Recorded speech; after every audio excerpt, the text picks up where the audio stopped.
good, y'all, man? We back with another video, man. How y'all doing? Feeling great today. Today we got top 10 biggest blowouts in NFL history, man. We're gonna get into the video, see what happened, man. Yeah. See what the top 10 blowouts, man. There's nothing greater than watching a good football game. But when one team does way better than the other, that is a spectacle all on its own. Let's look back at the top 10 greatest blowouts in NFL history. Or at least the top 10 we have footage of.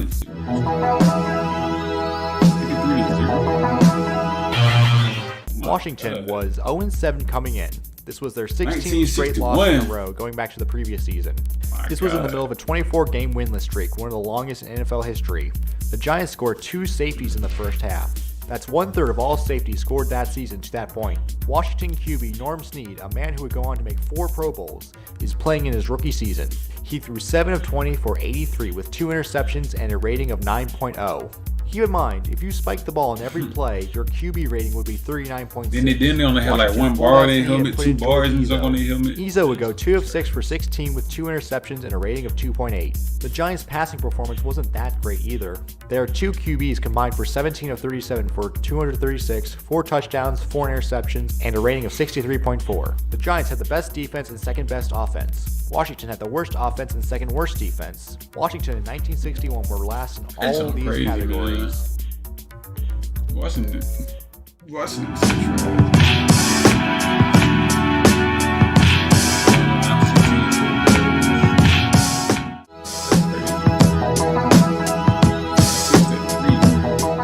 In the 1970s, the Jets did not make the playoffs a single time, similar to their drought that exists today.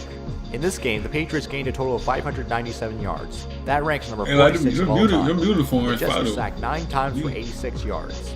That ranks number 40 of all time. Patriots QB Steve Rogan went 13 of 18 for 315 yards, 5 touchdowns, and 0 interceptions, and an almost perfect rating of 153.9. That's going crazy.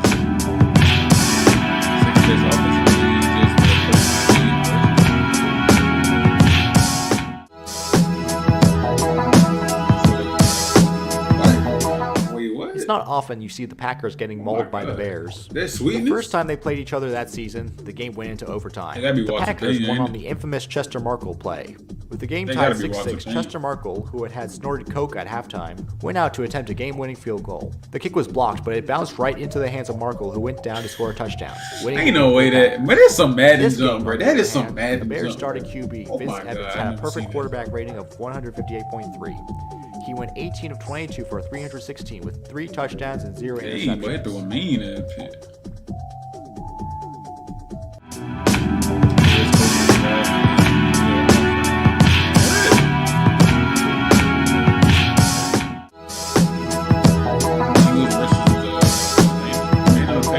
This was a revenge game. What was the revenge for? No one really knows.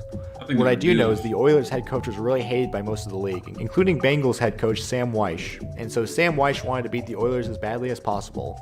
The Oilers were playing in the coldest temperature in team history. It was just 9 degrees at kickoff. They acted as if they didn't want to be there from the beginning, when the center botched the opening snap and the Bengals recovered. Already leading by 45-0 in the third quarter, Weish had his Bengals sweep kick. Cincinnati recovered to make it 52-0. In the fourth quarter, the Bengals allowed their punter to kick an extra point for some reason. He missed. Their kicker wasn't injured, as he would kick a field goal with 21 seconds left to put the Bengals up 61-7. As the final seconds ticked away, Weish stepped to midfield and waved bye-bye, as the humiliated Oilers coach ran towards shelter. Warren Moon is a Hall of Fame quarterback. He played pretty poorly in this game. He threw 9 of 20 for 96 with 0 touchdowns and 2 interceptions and a rating of 20.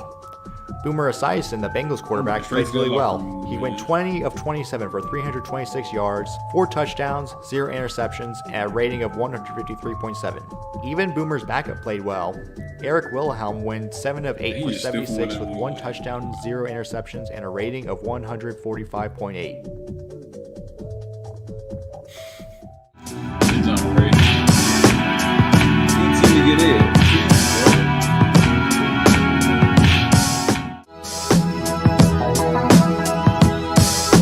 This is just straight up disrespect.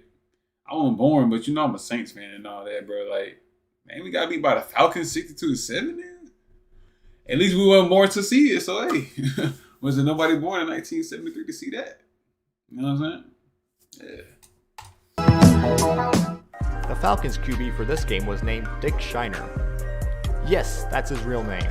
Dick Shiner threw 13 of 15 for 227 with 3 touchdowns and 0 interceptions for a perfect QB rating of 158.3. Following a perfect QB rating, the Falcons ain't doing that today. Shiner would go 2 of 9 for 17 with 0 touchdowns and 1 interception for a rating of 0.0. Saints QB Archie Manning threw 5 of 13 for 62 with 1 touchdown and 5 interceptions for a QB rating of 40. He ain't no better than who we got now. He ain't no better than who we got now. Andy Dalton doing the same thing he doing. This is 1970 something. Man, some things don't never change. Just don't never change. Game and Bob Davis was put in. He threw 3 of 11 for -5 with 0 touchdowns and 1 interception for a rating of 1.7. We've been having trash quarterbacks ever since 1960. Neither team had ever made the playoffs. This was in the middle of a 20-season playoff drought by the Saints. After a scoreless first quarter, the Falcons would go on to break the tie 35-team record.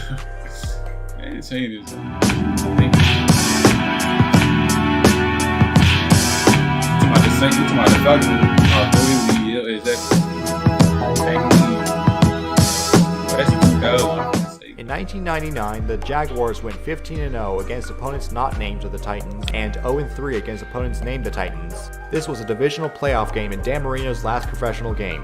In his last professional game, Dan Marino went 11 of 25 for 95 with 1 touchdown and 2 interceptions for a rating of 34.6 and had 2 fumbles. In the first 25 minutes of the game, Dan Marino went 2 of 13 for 5 while being intercepted once and losing 2 fumbles, 1 for a touchdown. This is when Brackens had a "the ball is still alive" moment. All but one Dolphins drive went less than 13 yards. Crazy, man. A whole 2/5 of their drives did not gain any yards at all, and 1/4 went backwards. 5 of their drives ended with fumbles and 2 ended with interceptions. The Jaguars gained 257 yards on the ground, including a 90-yard TD run by Fred Taylor, the longest in playoff history by a whole 10 yards. The 1999 Jaguars also had a Super Bowl song. Can't stop the way the game goes. Super Bowl round, that's the show. Boy, did that not age well. The best part of the game has to be when the sprinklers came on during the game. The sprinklers have come on the football field. Perfect. This is unbelievable. They turn the sprinklers on, bro. Oh nah, bro. Somebody trolling with this, bro.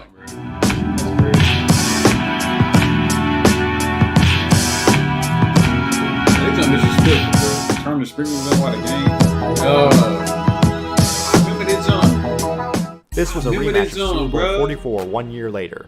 This was a Sunday night football game because they expected both teams to be good. Unfortunately, both teams weren't good, as Peyton Manning was inactive the whole season with a neck injury. The Colts were in the middle of a 14-game losing streak. They started the 2011 season 0-13, and fans were endorsing the "Suck for Luck" campaign. The Colts' starting QB was Curtis Painter, a man whose career stats look like this. Dan Orlovsky played part of this game. Yes, that Dan Orlovsky. Sean Payton, the Saints head coach, had been injured for a sideline tackle the previous week and was sitting up in the booth. So Saints offensive coordinator Pete Carmichael Jr. called plays for the first time. Under Carmichael's control, Drew Brees went an excellent 31 of 35 for 325 with 5 touchdowns and 0 interceptions for a rating of 144.9. He threw more touchdowns than incompletions. Drew Brees ended the season with 5,476 passing yards, an NFL record. The team also broke the record for offensive yards with 7,400. We'll turn that game, boy. We need this squad back, man. All-purpose yards of 2,696. We still had Cameron Jordan back then too. Oh, dog.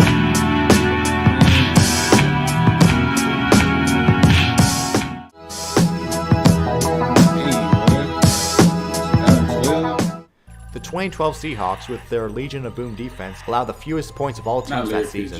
Behind rookie quarterback Russell Wilson, their offense was also pretty good. The Seahawks would come back the next week and score 50 points against the Bills. They then scored 42 points against the 49ers in the next game. This is a total of 100 points over 3 games. If that's not a record, it's darn close.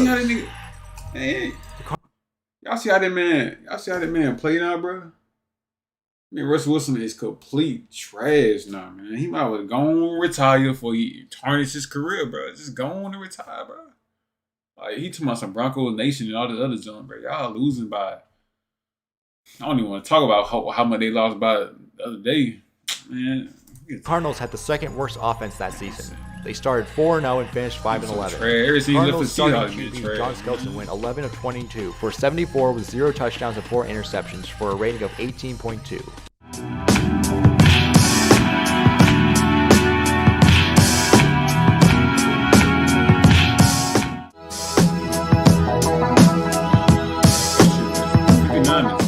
Tom Brady threw 5 touchdown passes in the second quarter alone, an NFL record.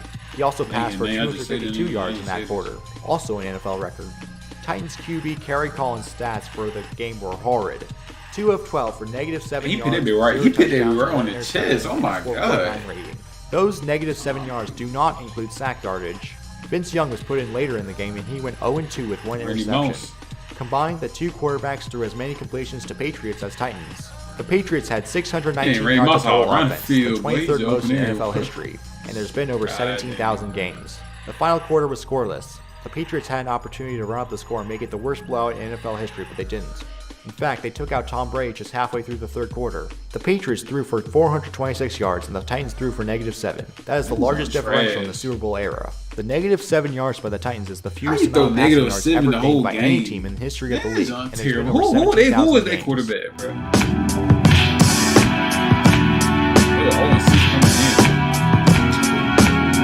They finished 8-8 though. They had Vince Young.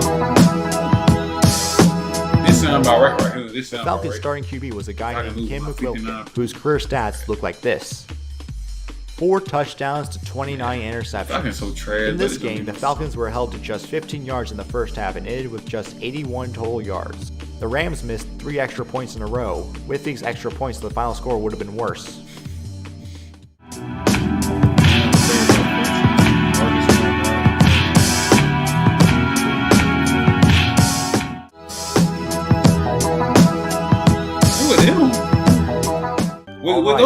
With those the Bears. This game, I believe, deserves a video all to itself.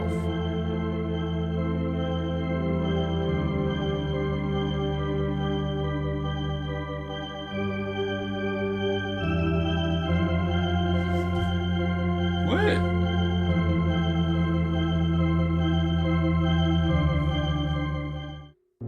don't know what he just said. I don't know what that last thing was.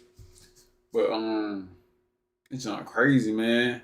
Team getting blow. I ain't know team. I know team got blew up, but I ain't know they were getting 59-0, 66-7, all this other stuff. That's not crazy. Man, hopefully y'all like the video, man. Dang. Falcons trash. And yeah, man, that's all I got to say. See y'all tomorrow, man.